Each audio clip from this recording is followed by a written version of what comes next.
हर साल 12 मई को मनाया जाने वाला इंटरनेशनल नर्स दिवस इस वर्ष भी पूरे सम्मान और भावनात्मक श्रद्धा के साथ नदिया जिले के शांतिपुर स्टेट जनरल अस्पताल में मनाया गया।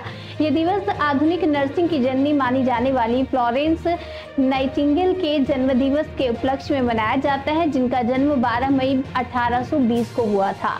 इस अवसर पर अस्पताल परिसर में एक सादे लेकिन गरिमामय आयोजन के दौरान नाइटिंगेल की तस्वीर पर माल्यार्पण कर उन्हें श्रद्धांजलि दी गई। नर्स और डॉक्टर ने मोमबत्तियां जलाकर सेवा समर्पण और करुणा के प्रतीक के रूप में नाइटिंगेल को याद किया।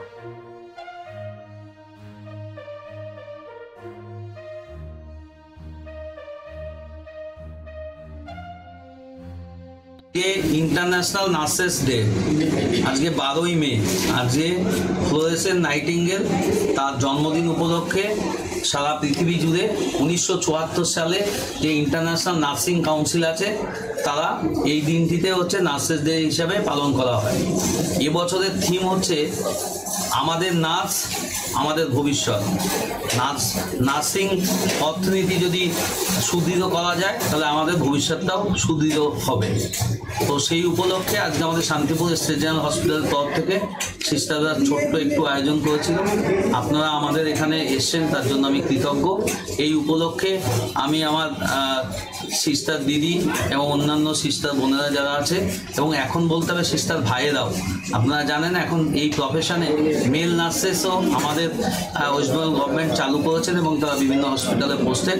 তো সেই উপলক্ষে নার্সিং পেশা আগে আমরা যেটা ভাবতাম শুধু মহিলাদের জন্য সেটা কিন্তু এখন আর নেই, এখন সবাই প্রফেশনে আসছে এবং আমরা চাইবো আমাদের সিস্টারদের কাজের নিরাপত্তা সেটা হসপিটালের বাইরে গভর্নমেন্ট কিংবা প্রাইভেট সব জায়গাতে নিরাপত্তা যেন সুনিশ্চিত থাকে এবং নার্সেসদের যেই রেশিও পেশেন্ট এবং নার্সিং স্টাফদের যে রেশিও সেটা আপনারা জানেন যে আমাদের বেডের তুলনায় পেশেন্টের পরিমাণ অনেকটাই বেশি এবং সেই তুলনায় সেইভাবে নার্সকে পরিষেবা দিতে গেলে যে রেশিও 1:6 সেটা কিন্তু মেনটেন করা যায় না।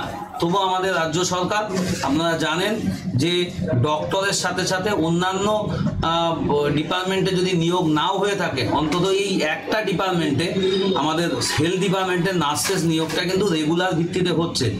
আপনারা জানেন এটাও জানেন যে নার্সিং প্রফেশনে যারা এখন আসছে তারা জাস্ট ডক্টরের প্রায় সমতুল্য, কারণ কমিউনিটি হেলথ যে নার্সিং অফিসার সেই পোস্টটা চালু হয়েছে এবং তাদের এত ভালো ভালো রেজাল্ট, তারা উচ্চ মাধ্যমিকে তারপর জয়েন্ট এন্ট্রান্স দিয়ে তবে এই নার্সিং প্রফেশনে আসছে, কিন্তু আমরা সাধারণ মানুষ কিন্তু সেই মর্যাদাটুকু কিন্তু নার্সেসদের দিই না।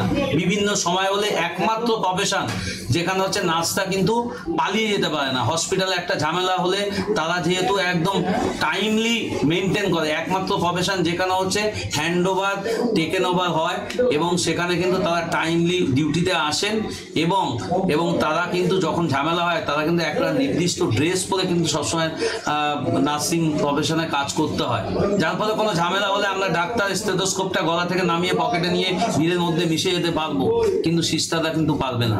তো আমি বিভিন্ন সময় যখন ঝামেলা হয় তখন কিন্তু আমি সবসময় বলি যে নার্সেসদের কিন্তু গাইড করতেই হবে, তাদেরকে প্রোটেকশন দিতেই হবে, কারণ তারা প্রোটেকশন না পেলে তারা কিন্তু আমাদের রোগীদের সেবা করতে পারবে না। কারণ ডক্টর অ্যাডভাইস করবেন কিন্তু তার ইমপ্লিমেন্ট করেন সিস্টাররা। তো সিস্টারদের বলবো আপনারা মাথা ঠান্ডা করে যেভাবে পরিষেবা দিয়ে যাচ্ছেন সাধারণ মানুষকে আরও ভালোভাবে পরিষেবা দেন। শান্তিপুর হসপিটাল আমরা মাথা উঁচু করে আপনাদের পরিষেবার জন্য আমরা যেটুকু পরিষেবা দিচ্ছি পুরোটাই ক্রেডিট আপনাদের। আমি গাইনি ডিপার্টমেন্টের ডক্টর, আমার ওখানে লাক্সা যে প্রজেক্টটা চলে সেখানে ডেলিভারি মায়েদের পরিষেবা যত্ন সেটা পুরোটাই আপনাদের দিতে হয়, কিন্তু কাজের চাপে অনেক সময় সবার হাতের পাঁচটা আঙুল যেমন সমান হয় না, সবাই আপনারা হয়তো সমানভাবে তখন প্রত্যেকটা পেশেন্টকে সমানভাবে পেশেন্ট পার্টিকে নজর দিতে পারেন না, সেটা মাথা ঠান্ডা রেখে আমাদেরকে পরিষেবা দিতে হবে এবং রাজ্য সরকার তথা সেন্ট্রাল গভর্নমেন্টের যে প্রকল্পগুলো আছে এবং তাদের মুখটা সাধারণ মানুষের কাছে আরো উজ্জ্বল।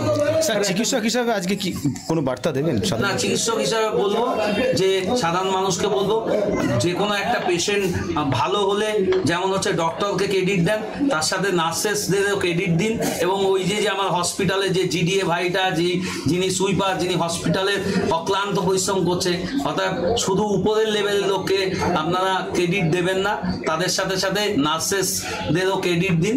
এবং খারাপ হলে সবসময় হচ্ছে নার্সদের টার্গেট করবেন না, কারণ সবসময় জানেন যত দোষ নন্দ ঘোষ, তো তাদেরকে ভাববেন যে তারা অনেক প্রেশারে কাজ করে, তাদের অবস্থাটাও বুঝুন।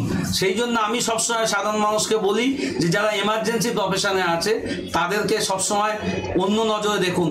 আপনার বাড়িতে একটা যদি পুলিশ থাকে, আপনার বাড়িতে যদি একটা নার্স থাকে, আপনার বাড়িতে যদি একটা দমকলের লোক থাকে, একটা সেনাবাহিনীর লোক থাকে, আর্মির লোক